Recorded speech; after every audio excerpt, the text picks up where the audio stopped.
Hello hello everyone, আসসালামু আলাইকুম। আমি আবিদা সুলতানা। আর আজকের এই প্রোগ্রামটা সব ফেভারিট রন্ধনশিল্পীদের আয়োজন। কুকিং অ্যাসোসিয়েশন 12 বছর পূর্তি হলো কুকিং অ্যাসোসিয়েশনের। আর এই পূর্তি উপলক্ষে আয়োজন করা হয়েছিল জমকালো অ্যাওয়ার্ড সেরেমনি। আর এই অ্যাওয়ার্ড সেরেমনি বিখ্যাত সবাইকে দেয়া হয়েছে, এবং সেই সাথে যত রকম ভালো রান্না আছে সেখান থেকে বেছে সেই সব প্রডিউসার ডিরেক্টরদের পুরস্কৃত করা হয়েছে। এবং সবার শেষে ছিল লটারি, এবং এই লটারি থেকে কেউ জিতে নিয়েছে দারুণ সব পুরস্কার। আর মজার ব্যাপার হলো অজয়দা জিতে নিয়েছিল হীরা আর আংটি। ভিডিওগুলো অনেক দিন মোবাইলে রাখতে কতগুলো ডিলিট করে দিয়েছে, আর কতগুলো আছে, এবং সেগুলো দিয়েই একটা সুন্দর ক্যাপশন দিয়ে একটা কথা দিয়ে একটা ভিডিও বানানোর চেষ্টা করলাম।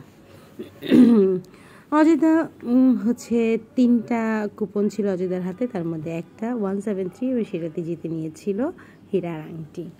কেকা আপা সেই হীরার আংটিটা দিয়েছিল। কেকা আপার অনেক সুন্দর আইডিয়া থেকেই এই প্রোগ্রামটা হয়েছে এবং বাস্তবায়ন করেছে মেহেরুন্নেসা আপা। এবং কেকা আপার এই প্রোগ্রামটাতে মেহেরুন্নেসা আপার এই প্রোগ্রামটাতে কেক স্পন্সর করেছিল বানিস ক্রিয়েশনের বানি আপা।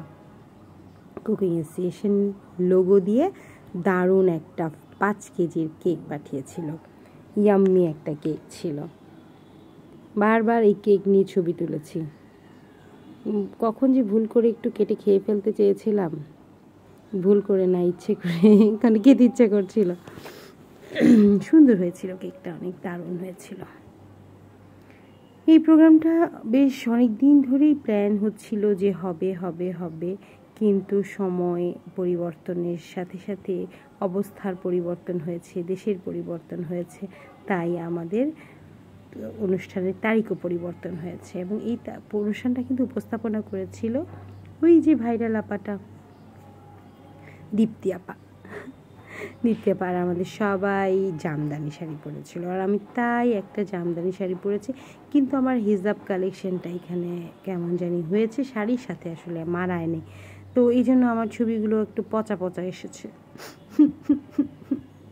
থাক, সমস্যা নেই, ইনশাল্লাহ নেক্সট টাইম বেটার দেন নেক্সট টাইম বলে না, এরকম হয়েছে আমার অবস্থা। তো সবার এত সুন্দর জামদানি শাড়ি দেখে আমার মাথা তো পুরাই নষ্ট। আর এত রকম জামদানি, আলহামদুলিল্লাহ, মাশাআল্লাহ।